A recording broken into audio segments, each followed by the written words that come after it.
official podcast of the Jacksonville Public Library. I'm Hurley. And I'm Jenna. Jenna's kind of dying today. She's a little bit ill. Excuse my throat. It's a little raspy. She's all right, though. Just sound like producer Brian. It's fine. It's fine. In case you missed it, The Great American Read was an 8-part PBS series with viewer participation to select America's favorite novel. And we talked about that with Cersei Lenoble from WJCT several moons ago. Indeed. It feels like forever ago. It really was, but the 8-part series happened on PBS. America got to vote out of 100 novels to choose from. And guess who they chose, Jenna? Who? Harper Lee. And guess what book it was? What book? To Kill a Mockingbird. No! Not gonna brag. Actually, yes, I am. Yeah, go ahead. We totally called it. We did. Go back and listen if you don't believe us. We all said To Kill a Mockingbird. To Kill a Mockingbird, it was gonna win, and Yep. it did. Yep, and we were right. And we found someone who loves To Kill a Mockingbird so much. Yes, her name is Cheryl Goodman. She's an English teacher at Nease High School, and she came on our show to talk about what it's like to teach To Kill a Mockingbird and how it's a book with themes that really stay relevant into the 21st century. And she also said it's the kind of book that you can glean even more from every single time you read and reread and reread and reread it. Indeed. And that's one thing I have not done with this book is reread. I know, it's been a while for me. Yeah. I was trying to think of the last time.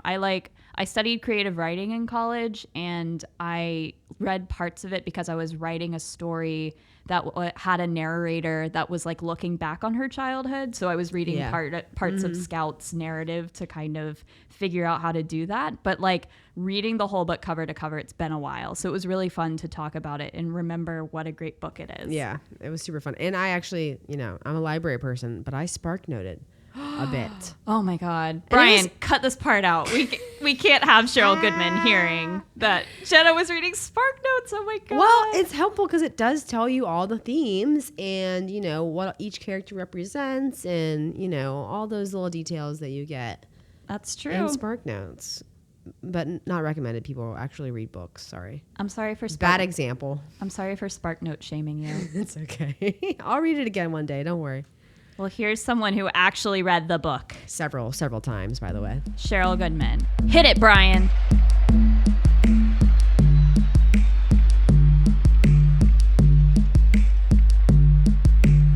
Cheryl, thank you so much for coming on our show today. Thank you so much for having me. Yeah, we're excited to talk about To Kill a Mockingbird. What a great book to discuss. Yes. We are like over the moon that this won Great American Read. Oh, absolutely. Did you predict it too? Yep. Yeah, I was going to say, I think I'm more excited that we actually predicted the winner. So True. yeah. We were right. Pretty cool. We were right. Yeah. So tell us about the first time you read this book. Oh, gosh. I think like everybody, I was in high school. I was a high school freshman because I think that's standard reading for 9th graders. And I remember reading it, and I remember specifically, it was the summer before my 9th grade year. My father died. So I remember reading the book and just being like, wow, Atticus Finch, the same reaction I think so many people have. And I don't think I've ever forgotten him or let go of him as a character. Maybe there's just like a little bit of sentimental attachment I have to him. I mean, I named my dog Atticus for crying out loud. Wow. But yeah, I remember reading it in 9th grade. But the sad thing is I didn't read the whole thing.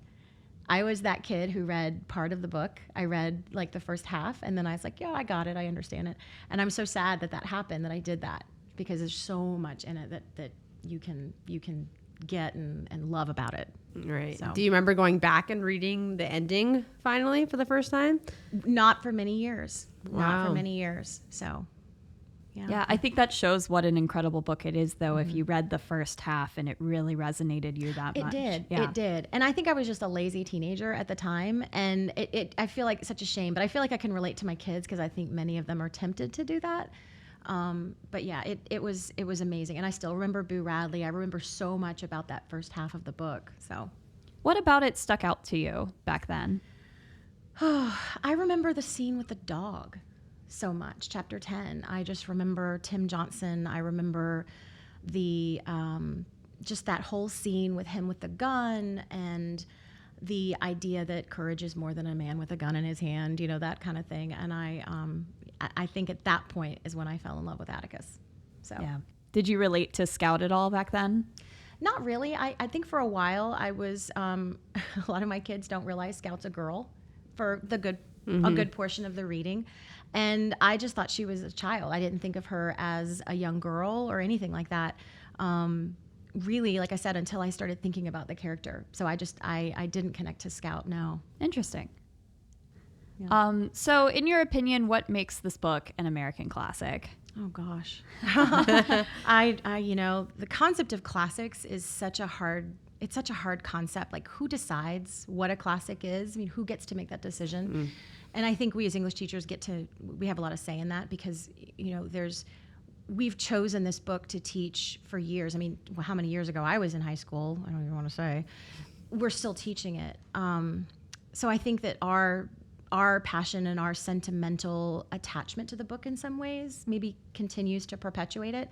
But I think that has a lot to do with how many different things you can get out of the book, how many different layers there is. I mean, there's the simple surface, almost allegorical nature of the Tom Robinson story that is easy to grasp and easy for kids to see and understand. But then there's the complex prose that she writes and the language and the voice, the narrative presence of Scout, who is she's sarcastic, she's funny, she's naive. You get to see her grow up.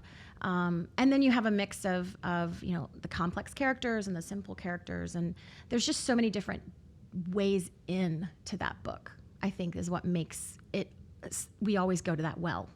So. And the themes kind of, pass the test of time too. Even today, they still resonate with, students, Absolutely. even all these years later. Absolutely. So I think that definitely adds to the American classic of it, is that people today can still relate to it. Absolutely. There's the theme of courage is one that I frequently talk about in my class because there are so many examples within the novel, but then you can step outside of the book.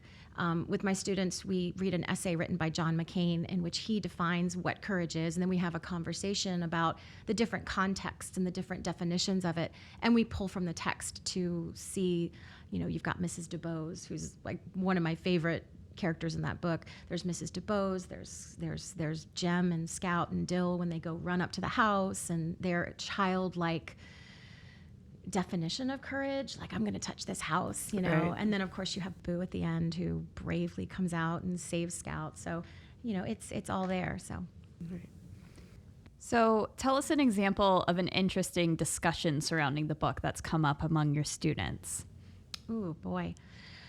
I remember one of my students was really puzzled because first they didn't know what a geranium was. And so we had to find pictures of a geranium. And that led to talking about Mayella Ewell and her geraniums that she had growing outside, and how, why the author chose to tell us that.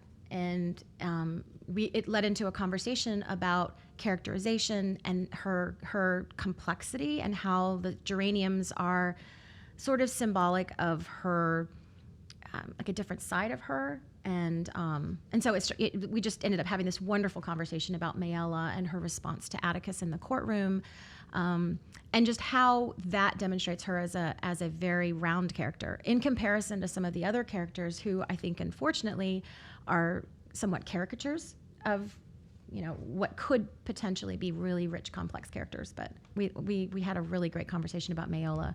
This was probably about 6 years ago. Okay. That's so interesting. Like, an unknown word kind of leaps off the page. Yeah, that's what did it. Right, and leads to a conversation about characterization. Wow. Yeah. So what were some of the conclusions they drew on based on the geraniums? Do you remember? They pulled in the color red, and all the different symbolisms of that. And I didn't even ask them, anything about the color, but they pulled that out. The fact that they were flowers and she was a girl, the femininity of that. And then I brought up to kind of get them, like, who is Mayella? What does she have in common with flowers? And then we talked about her, like, her fragility, and her, that she needs water to grow. And it was crazy that these ninth graders, they were 14 years old. They came up with these things, and some of them were silly, like, she's got legs and they have a stem, but but you go with Classic that, and you're like, high okay, school what can you do? response. Exactly. So Man, besides courage, what other kind of lessons do you think this book can teach us today? Oh my gosh, so many. I mean, I think the most obvious one is empathy. You've got the typical, the most common reference. You don't know a man until you walk around in his shoes, and I think empathy is, we lack that so much today. Whether or not this book can make us empathetic to the character situations, it remains to be seen, but I think it raises some really important questions that we have to ask about other people's experiences, and how far should we go, or can we go, or must we go to understand their lives. And while I think literature is a good vehicle for that, I don't think it's the only one that can do it. But I think, I honestly think empathy is a huge one that we can really take away from this. Yeah, I was catching up kind of on the themes of the books. I haven't read it in years, and I tried to get a book here from the library. We have almost 80 copies, and they're all really checked out. So that's a beautiful thing, right? I know. So just this winning the Great American Read really brought it back up to everyone. But I love they were saying that the Mockingbirds, the characters that are considered the Mockingbirds in the book, are ones that are innocent or good people who are destroyed by evil. And I think that's another great thing to learn. I think it was Tom Robinson, Boo Radley, and then is there another one? You've got the smaller ones. You've got the little, the roly-poly that I think Jem is poking with a stick. Oh, really? He's this little harmless bug. I think it's like in chapter 24, 25. He's like poking him with a stick, and he's harmless, a harmless little thing. And then, you could even go as far as to say that like Dolphus Raymond is a mockingbird, and go with that too. But yeah, Boo Radley, Tom Robinson, and I mean those are the big ones. The big ones. Yeah. Interesting. Yeah. To Kill a Mockingbird was first released way, way back in 1960.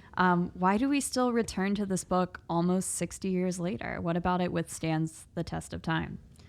Oh boy. Well, I think that it appeals to younger students because and older, students as well as adults, because it's so layered. Because, like I said earlier, you have those simplistic allegorical lessons. So it's you learn from it as well, but it's also just it's a neat story. Especially my favorite part is the Boo Radley part, just because of Scout's relationship with him, and you kind of see her develop over time. And we do learn some historical context from it, which is always good. We have an opportunity to use this to show kids what the civil rights, well, not the civil rights movement, the 1930s was like. I don't necessarily think it's adequate for those purposes. I think we as teachers sometimes put too much emphasis on the allegory of Tom Robinson, the good versus evil. And I think that there's so many more layers to the book that we can go to beyond that. But at age 13 and 14, where do we go? Can we do that with those kids? Right. So. Interesting. Man, we need to have more teachers on the podcast. This is great commentary. Yeah, I for love sure. it. Do you have a favorite book that you teach in your classes? Oh, I have a lot of favorite books. Probably, I really like The Things They Carried by Tim O'Brien. He was here a few years ago at the public library. He was, and he was at UNF a few years ago too. Was he yeah, really? Yeah, he's come a couple times. Yeah, he's the best. I'd love for him to come back. Yeah. Just talking about what literature can do and what stories can do. And I think, you asked the question about, what is this? Why do we keep coming back to it? And I think it's the fact that every time you read this book, every time I've read this book, it's like you're reading a different book. Completely different book. What I've taught now for 23 years, I've probably read this book 40 times from cover to cover. And every time I read it, I see something new in it. And to me, that kind of layering and complexity, both from a narrative standpoint as well as a writing stylistic standpoint, is what makes it fun to read and what I think might contribute to why people love it so much. Certainly, yeah. I think those are the books that become classics. They're the books that you read, on first read, cover to cover. Yeah. You're getting so much from it. But then, like you said, it's a different book every Right. single time after that. I teach seniors this year, and I would love for them to read this book as a senior, 4 years after they read it as a freshman, just to see their perspectives change, to see what they notice now about the book, and to open up some conversations about the merits of the text that maybe you can't have with 13 and 14-year-olds, and just see where they are now and what they notice about it. Because like I said, when I read it as a ninth grader, I didn't even read the whole book, and it still resonated with me. And then I had the opportunity, probably only because I was a teacher, to read it so many times. And I find that very enriching. Yeah, I wish we did reread texts in public school, specifically in high school, because I feel like we return to, or not return, but we come upon new books every year, and we want to be exposed to as many new works as possible. But you're right, there is some merit to rereading a text. Right. I hope you're able to do that someday. You know, the sad thing is there are so many other wonderful books I love and want to teach. True. That the idea of making a kid read a book that you already read, I'm like, no, you have to read this book because it's wonderful. And, so it's hard. It's hard to make those choices. It's true. What are some of the books you're teaching this year to your seniors? This year we're doing 1984, which I think is also a very current, contemporary a book that is contemporary and valid today. We've got The Picture of Dorian Gray.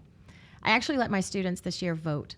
I gave them a pile of books, and they got in groups and then decided which books they wanted to read this year. And they picked 1984, Their Eyes Were Watching God, One Flew Over the Cuckoo's Nest, which is wonderful, 1984, Picture of Dorian Gray, and Chronicle of a Death Foretold. What is that? Oh, it's wonderful. I've never heard of it. Me neither. It's by Gabriel Garcia Marquez. Oh, okay. And it's really short. I've read It's 100 Years of Solitude, but I've never read. Yeah, Okay. it's wonderful. It's really short. So you've got 100 years, Oh, which it takes you 100 enormous. years. It really does, yeah. But this book is really short. It's a novella. It's 5 chapters, and it's all, the narrative sequence is all mixed up.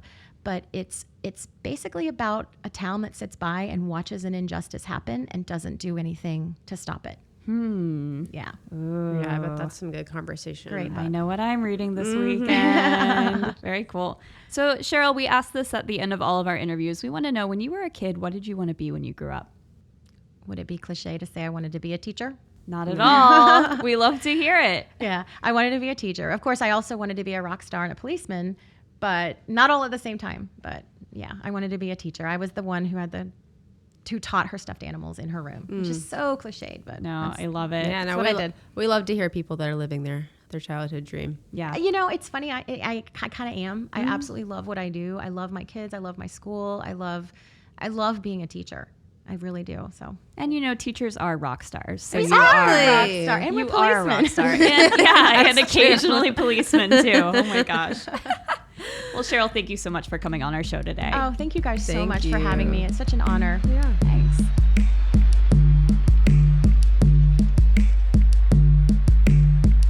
We want to thank Sheryl for taking some time out of her busy teacher day to come talk to us about To Kill a Mockingbird. She Yeah. was so great. I know teachers don't have a ton of time, so it was awesome of her to come all the way downtown to talk to us about this book. Yes, and if any of you other educators are listening, we have a special library card just for educators. It is true. We have an educator card that is offered exclusively to educators in Duval County public, charter, and private schools, as well as licensed child care centers and homeschool teachers. Yes, and here's what you win with your educator card. Tell us, Jenna. You can check out a total of 100 books. 100? Yes, indeed. Holy moly, that's Enough a lot for of your books. entire class. Wow. Believe that? What else can you do with the educator card? You can also keep those books for a long period of time. And get this, no overdue fines. Wow. Man, Yes. this educator card sounds like an amazing deal for It's the a great educators in the deal. crowd. Y'all got to get on this.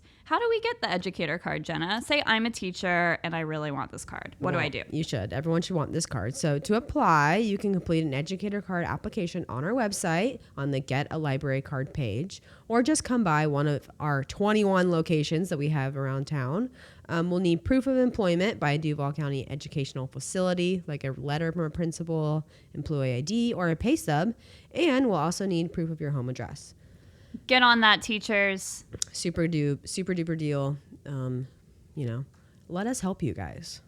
We want to be in your classroom. Exactly. Well, not physically, But but we want our books in your classroom. Absolutely. Yes. I bet your classroom's a great place. I wouldn't mind coming by. Yeah. Anyways, and if you need like a DVD or something, on those days you got a sub, come grab one from us. True. Freebies all over the place. You can find To Kill a Mockingbird in our catalog, as well as Harper Lee's other novel, Go Set a Watchman, in multiple formats. If you're not like a book person, like a paper person, you can always get that book on ebook. You can stream it audio. And if you're old school, you could get like an audio CD of those too. We've got them all. We got all that. And you can visit our website, jackspoetlibrary.org/podcast. We'll have links to our educator card application and to the Harper Lee books. And subscribe, nerds. Leave us a 5-star rating and a review. Yeah, hurry up. Follow us on social media at Jack's Library. Facebook, Instagram, Twitter. Do it all. Now. This podcast was produced by Brian Thomas, a.k.a. BT, a.k.a. Producer Brian. Goodbye.